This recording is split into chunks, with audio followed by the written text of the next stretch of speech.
கோ படத்தோடைய டைட்டில் எடுத்துக்கிட்டோம் அப்படின்னா, இந்த படத்துடைய ஒன்லைன் பார்த்தோம்னா, எலக்ஷன மையமா வச்சு தான் படத்துடைய கதை இருக்கும். அதனால தான் இந்த படத்துடைய டைட்டில் வந்து ஓட்டு போடுற சிம்பிள் மாதிரி டிசைன் பண்ணியிருப்பாங்க. அதே மாதிரி எலக்ஷன் அப்படின்னாலே வந்து பேப்பர்ல பல நியூஸ்ல வரும். ஆளுங்கட்சிய பத்தி, எதிர்க்கட்சிய பத்தியும் வரும். ஸோ, அதனால தான் டைட்டில் போடுறதுக்கு முன்னாடியே பல நியூஸ் பேப்பர் வர்ற மாதிரி காமிச்சு, அதுக்கப்புறம் டைட்டில ரிவீல் பண்ணியிருப்பாங்க. அதே மாதிரி இந்த படத்துடைய ஹீரோ வந்து பத்திரிக்கை ஆஃபீஸ்ல ஃபோட்டோகிராஃபரா இருக்கிறதுனால கூட நியூஸ் பேப்பர வச்சு படத்தோடைய டைட்டில ரிவீல் பண்ணியிருந்திருக்கலாம்.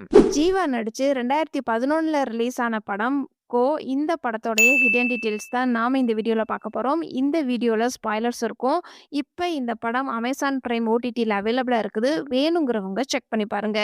இந்த படத்தோடைய கதை ஃபுல்லாவே வந்து எலக்ஷன பத்தி தான் இருக்கும். ஸோ, இந்த படத்தோடைய ஸ்டார்ட்டிங் சீன்லயே வந்து பத்திரிக்கை ஆஃபீஸ்ல காமிக்கும்போது, ஒரு பேப்பர்ல எலக்ஷன்னு மென்ஷன் பண்ணியிருக்கும். ஸோ, ஃபர்ஸ்ட்டு சீன்லயே எலக்ஷனுக்கான ரெஃபரன்ஸா இந்த ஒரு சீன ஆடியன்ஸுக்கு சிம்பாலிக்கா கன்வே பண்ணியிருப்பாங்க. கோ படத்தோடைய டைரக்டர் கே.வி. ஆனந்த் இந்த படத்துக்கு முன்னாடி அயன் படத்த டைரக்ட் பண்ணவரு. அயன் படத்துக்கான ரெஃபரன்ஸா இந்த கோ படத்துலயுமே வச்சிருப்பாரு. அது எங்க வச்சிருப்பாரு அப்படின்னா, சரோ வந்து படத்துக்கு திரை விமர்சனம் எழுதுறது மூலமா அயன் படத்துக்கு ரேட்டிங் 1 ஸ்டார் தான் போடுவேன் அப்படின்னு சொல்லியிருந்திருப்பாங்க. ஏன்னா, ஹீரோ வந்து டைமண்ட் கடத்திட்டு போறவர ஒரு கேரக்டரா இருக்கும்.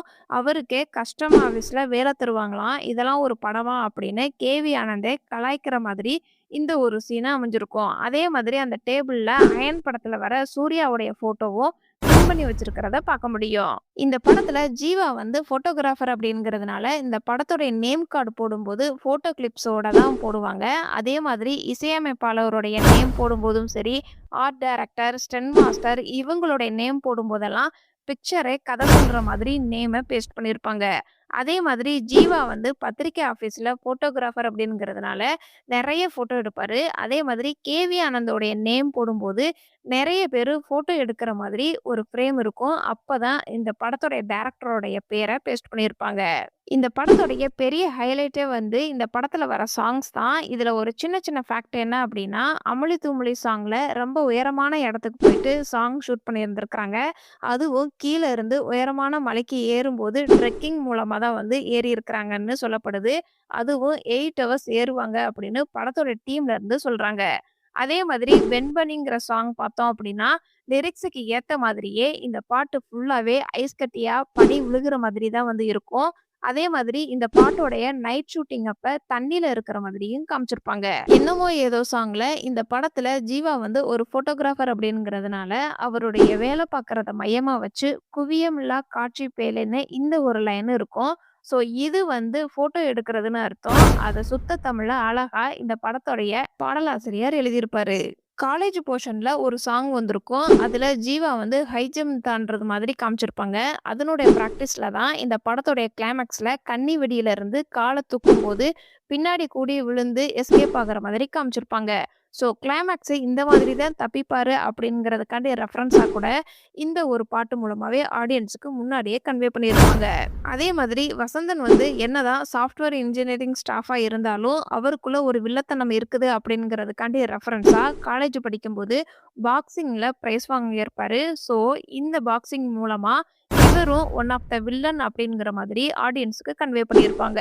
பத்திரிக்கை ஆஃபீஸ்ல ஒவ்வொருத்தவங்களும் ஒவ்வொரு டிபார்ட்மெண்ட்ல வேலை செய்வாங்க. அதுக்கான ரெஃபரன்ஸா அவங்கவங்க டயலாக் மூலமாவே கன்வே பண்ணியிருப்பாங்க. இவரு ஆன்மீகத்த பத்தி எழுதுறதுனால எப்போதுமே கையில விபூதி வச்சுக்கிற மாதிரியும், நெத்தியில விபூதி, சந்தனம், குங்குமம் வச்சுக்கிற மாதிரியும் அவருடைய அப்பியரன்ஸ காட்டியிருப்பாங்க. அதே மாதிரி எப்போதுமே ஜீவாவ பார்த்த உடனே ஒருத்தரு ஃபோட்டோ எடுக்கும்போது, நின்னு நிறுத்தி எடுக்கணும் அப்படின்னு சொல்லிக் குடுத்துக்கிட்டு இருப்பாரு. அவர் எடுக்கிற ஃபோட்டோஸ் எல்லாமே மாடலிங் ஆன ஃபோட்டோஸா இருக்கும். சரோ வந்து சினிமா பத்தி எழுதுவாங்க அப்படிங்கிறதுக்காண்டி ரெஃபரன்ஸா தான் அயன் படத்துக்கான ரெஃபரன்ஸ் பேசியிருப்பாங்க. ரேணுகா வந்து எப்போதுமே சீக்ரெட்டா விஷயத்த கலெக்ட் பண்ணி தான் எழுதுவாங்க அப்படிங்கிறதுக்காண்டி தான் அவங்களுடைய இன்ட்ரோ சீன்ல ஸ்ரீலங்கால என்ன நடந்துச்சு அப்படிங்கிறத இவங்க தான் வெளியில கொண்டுட்டு வந்தாங்க அப்படின்னு கிறிஷ் வந்து அஸ்வின் கிட்ட சொல்லியிருந்திருப்பாரு. அதனால தான் ஆளவந்தானுடைய நியூஸுமே வந்து இவங்க தான் கவர் பண்ற மாதிரி காட்டியிருப்பாங்க. அதே மாதிரி அஸ்வினும் வசந்தும் ஆல்ரெடி ஃப்ரெண்டா இருக்கிறது அஸ்வின் வந்து ரேணுகா கிட்ட மறைச்சு வச்சிருப்பாரு. ஆனா அந்த சீக்ரெட்டை ரேணுகா தான் வந்து கண்டுபிடிப்பாங்க. ஜீவா வந்து போட்டோகிராஃபர் அப்படிங்கிறதுனால இவருடைய இன்ட்ரோ சீனுமே வந்து பேங்க்ல ராபரி நடக்கும்போது ஒரு வேன்ல போகும்போது அவ்வளோ அழகா பைக்ல ரிஸ்க் எடுத்து போட்டோ எடுப்பாரு. இந்த படத்துல மொட்டை போட்டுட்டு ஒருத்தர் வருவாரு. இந்த படத்துல அவரும் ஒன் ஆஃப் த வில்லன் அப்படிங்கிறதுக்காண்டி ரெஃபரன்ஸா, கதிர் வந்து எங்களுடைய ஆளுங்கள்ல எல்லா இடத்துலயுமே இருக்கிறாங்க. உங்க பத்திரிக்கை ஆஃபீஸ்லயுமே இருக்கிறாங்க அப்படின்னு சொல்லியிருந்திருப்பாரு. அதுக்கான ரெஃபரன்ஸா ஆளவந்தான பத்தி ரேணுகா வந்து ஒரு அம்மாகிட்டயும், ஒரு பொண்ணுகிட்டயும் இன்டர்வியூ எடுத்திருப்பா. அந்த பென்ட்ரைவ் வந்து மொட்டை போட்டவர் தான் வந்து எடுத்து குடுத்துருக்கிறாரு ஆளவந்தானுக்கு அப்படிங்கிறதுக்காண்டி டீட்டெயிலா தான் ரேணுகாவுக்கு பின்னாடி அந்த மொட்டை போட்டவர் நிக்கிற மாதிரி காமிச்சிருப்பாங்க. இந்த பென் டிரைவ எடுத்து குடுத்தவரு இவரு தான் அப்படிங்கிறத ஆடியன்ஸுக்கு சிம்பாலிக்கா காட்டியிருப்பாங்க. இவருடைய இன்ட்ரோ சீனுமே வந்து அஸ்வின வந்து குறை சொல்ற மாதிரி தான் வந்து காட்டியிருப்பாங்க. அதே மாதிரி இவர் போட்டுட்டு வர ட்ரெஸ்ஸுமே வந்து பிளாக் கலரா தான் இருக்கும். ஸோ இந்த பத்திரிக்கை ஆஃபீஸ்ல ஒரு கருப்பு ஆடு இருக்கிற மாதிரி இந்த ட்ரெஸ் மூலமா ஆடியன்ஸுக்கு கன்வே பண்ணியிருப்பாங்க. கதிருக்கு கிளைமாக்ஸ்ல உண்மைய சொல்றதுக்காண்டி ஒரு இன்ஜெக்ஷன் போட்டிருப்பாங்க. அப்ப அவசரப்பட்டு அஸ்வின் வந்து விசாரிக்க ஆரம்பிச்சுருவாரு.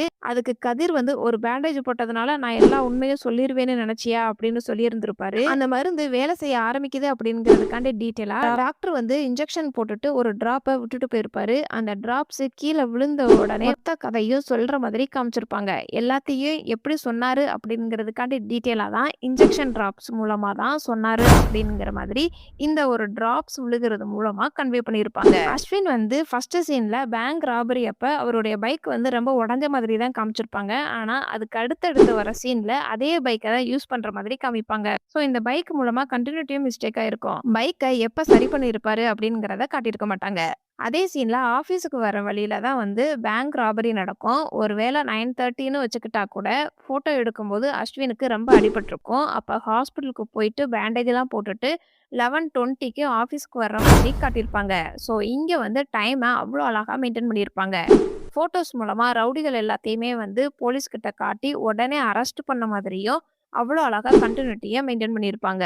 ஃபர்ஸ்ட் ஹாஃப்ல இந்த ஒரு சீன்ல ஆளவந்தான் வந்து சரோ வளர்க்குற செடி மேல எச்சி துப்ப போவாரு. அப்போ சரோ வந்து கோவப்படுவா. இதே இது செகண்ட் ஹாஃப்ல சரோ வந்து இறந்து போனதுக்கு அப்புறம் ஆஃபீஸ் ஸ்டாஃப் ஒரு பையன் வந்து அந்த செடிக்கு தண்ணி ஊத்தும்போது, இந்த செடிக்கு தண்ணியெல்லாம் ஊத்தக்கூடாது அப்படின்னு சரோ சொல்லியிருக்கிறா அப்படின்னு ரேணுகா வந்து சொல்லியிருப்பாங்க. ஸோ சரோ வளர்க்குற செடிய ரேணுகா பாத்துக்கிறா அப்படிங்கிறத அவ்ளோ அழகா காட்டியிருப்பாங்க. ஆளவந்தான் வந்து ஒரு சின்ன பொண்ண நைட் நேரம் ஒரு கோயில வச்சு கல்யாணம் பண்ணுவாரு. அப்ப அஸ்வின் வந்து இந்த இடத்துல தான் கல்யாணம் நடக்குது அப்படிங்கிற தகவல ஒருத்தர்கிட்ட ட்ரிங்க்ஸ் வாங்கி குடுத்து விஷயத்த கறந்திருப்பாரு. இவர் யாரு அப்படிங்கிறதுக்காண்டி ரெஃபரன்ஸா அந்த கோயில்ல வச்சு, "உன் பொண்ணு கல்யாணத்தப்ப கூட நீ ட்ரிங்க்ஸ் அடிப்பியா?" அப்படின்னு சொல்லியிருந்திருப்பாரு. அந்த பொண்ணோட அப்பாகிட்டயே அஸ்வின் வந்து விசாரிச்சிருக்கிறாரு அப்படிங்கிறத இந்த டயலாக் மூலமா கன்வே பண்ணியிருப்பாங்க. இந்த ஒரு சீன்ல யோகேஸ்வரன் கிட்ட பத்திரிக்கையாளர் வந்து ஒருத்தரு பிஏவ பார்த்து, "இந்த பொண்ணுக்கும் உங்களுக்கும் லிங்க் இருக்குது அப்படின்னு சொல்றாங்க. இது உண்மையா? பொய்யா?" அப்படின்னு கேள்வி கேட்பாரு. அதுக்கு ஆமான்னு சொல்ற விதமா, அந்த பொண்ணுக்கு வந்து கார் டோர் க்ளோஸ் பண்ணாம யோகேஸ்வரன் பக்கத்துல நிக்கும். அப்ப யோகேஸ்வரன் தான் வந்து அந்த பொண்ண டச் பண்ற மாதிரி வந்து கார் கதவ க்ளோஸ் பண்ணுவாரு. ஸோ இது மூலமாவே யோகேஸ்வரனுக்கும், பிஏவுக்கும் தொடர்பு இருக்குது அப்படிங்கிறத கன்வே பண்ணியிருப்பாங்க. அஸ்வினுடைய அப்பா வந்து எஃப்எம் ரேடியோல வேலை பார்த்த மாதிரியும், இந்த ஒரு நேம் போர்டு மூலமா ஆடியன்ஸ்க்கு கன்வே பண்ணியிருப்பாங்க. ஸோ அதனால கூட அஸ்வின் வந்து பத்திரிக்கை ஆஃபீஸ்ல வேலை பார்க்குற மாதிரி கூட காமிச்சிருக்கலாம். அதே மாதிரி அஸ்வினுடைய அப்பாவ காட்டும்போது பேக்ரவுண்ட்ல எஃப்எம் ரேடியோ வேலை பார்த்ததுனால, அவருடைய பேக்ரவுண்ட்ல பழைய கிராமோஃபோன் வச்சிருக்கிறதையும் பார்க்க முடியும். சரோவ வந்து கழுத்த நெரிச்சு தான் கதிர் வந்து கொன்றுப்பாரு. அதே மாதிரி தான் வசந்தும் கதிர கழுத்த நெரிச்சு தான் வந்து கொன்றுப்பாரு. வசந்த் எப்படி ஸ்டேஜ்ல பாம் வெடிச்சு பல பேர் இறந்து போனாங்களோ, அதே மாதிரி தான் வசந்தனுடைய இறப்புமே வந்து பாம் வெடிச்சு தான் இறந்து போகிற மாதிரி காட்டியிருப்பாங்க. இந்த ஒரு சீன்ல கிறிஷ் வந்து நைட் நேரமா இருந்தாலும் பரவால்ல, நல்ல குவாலிட்டியா எடுத்திருக்கிறிய அப்படின்னு பாராட்டி பேசியிருப்பாரு அஸ்வின பார்த்து. அதுக்கான ரெஃபரன்ஸா அஸ்வின் வந்து ஃபோட்டோ எடுக்கும்போது ஐஎஸ்ஓ உடைய லெவல அதிகப்படுத்தி எடுத்திருந்திருப்பாரு. ஸோ அதனால தான் நைட் நேரமா இருந்தாலும் ஃபோட்டோ ரொம்ப குவாலிட்டியா இருக்குது அப்படிங்கிற மாதிரி காட்டியிருப்பாங்க. சின்ன பிள்ளைய கல்யாணம் பண்ணுனதுனால ஆளவந்தான் வந்து ஜெயிலுக்கு போயிட்டாரு அப்படிங்கிறதுக்காண்டி டீட்டெயிலா தான் அஸ்வின் வந்து ஃபோட்டோ எடுத்துட்டு ஆஃபீஸ்க்கு வந்திருப்பாரு. அப்ப ஒரு சின்ன சர்ப்ரைஸ் பண்ணியிருப்பாங்க. அதுல ஆளவந்தான் வந்து ஜெயிலுக்கு போயிட்டான் அப்படிங்கிற மாதிரி ஒரு பொம்மைய கிரியேட் பண்ணியிருப்பாங்க. ஸோ இது மூலமா ஆளவந்தான் வந்து ஜெயிலுக்கு போயிட்டாரு அப்படிங்கிறத கன்வே பண்ணியிருப்பாங்க. ரேணுகா வந்து சரோவுடைய லவ்வ பத்தி அஸ்வின் கிட்ட சொல்லும்போது, அஸ்வின் வந்து சரோ மேல எனக்கு எந்த ஒரு இன்ட்ரெஸ்ட்டுமே இல்ல அப்படிங்கிற மாதிரி சொல்லியிருந்திருப்பாரு. அதுக்கான டீட்டெயிலா "என்னமோ ஏதோ" சாங்ல ரேணுகா வந்து நெனச்சு பார்க்கும்போது, அஸ்வின் வந்து ரேணுகாவுக்கு பக்கத்துல வர மாதிரி காமிச்சிருப்பாங்க. இதே இது சரோ வந்து நெனச்சு பார்க்கும்போது, அஸ்வின் வந்து திரும்பி போற மாதிரி காமிச்சிருப்பாங்க. ஸோ இது மூலமாவே அஸ்வினுடைய மனசுல சரோ இல்ல அப்படிங்கிறத கன்வே பண்ணியிருப்பாங்க. ஸ்டேஜ்ல பாம் பிளாஸ்ட் ஆகும்போது ஒரு சில பேருக்கு காயமாயிருக்கும். வசந்த் கூட இருக்கிறவங்களுக்கு. ஸோ, அதனுடைய கன்டினியூட்டியா வசந்த் வந்து சிஎம் ஆனதுக்கப்புறம் அவர் கூட இருக்கிறவங்கள பார்த்தோம் அப்படின்னா, எல்லாருக்குமே அங்கங்க அடிபட்டுருக்கிற மாதிரி கன்டினியூட்டியா மிஸ் பண்ணியிருக்க மாட்டாங்க. கோ படத்த ஒரு தடவையாவது நீங்க பார்த்துருக்கீங்க அப்படின்னா, இந்த வீடியோக்கு லைக் பண்ணுங்க. இந்த படத்துல நடிச்ச எந்த கேரக்டர் ரோலும் உங்கள ரொம்ப இம்ப்ரெஸ் பண்ணுச்சு அப்படிங்கிறத கமெண்ட்ஸ்ல சொல்லுங்க. இதுக்கு முன்னாடி நம்மளுடைய சேனல்ல triple D movie hidden details video upload பண்ணியிருக்கிறோம். வேணுங்கிறவங்க கமெண்ட் பாக்ஸ்ல லிங்க் இருக்குது. செக் பண்ணி பாருங்க. கோ படத்துல இதெல்லாம் நான் நோட் பண்ண சின்ன சின்ன ஹிடன் டீட்டெயில்ஸ். இந்த மாதிரி படத்தோட ஹிடன் டீட்டெயில்ஸ் நீங்க இன்னும் தெரிஞ்சுக்கணும் அப்படின்னா, நம்மளுடைய சேனல சப்ஸ்கிரைப் பண்ணி பெல் ஐகானையும் கிளிக் பண்ணுங்க.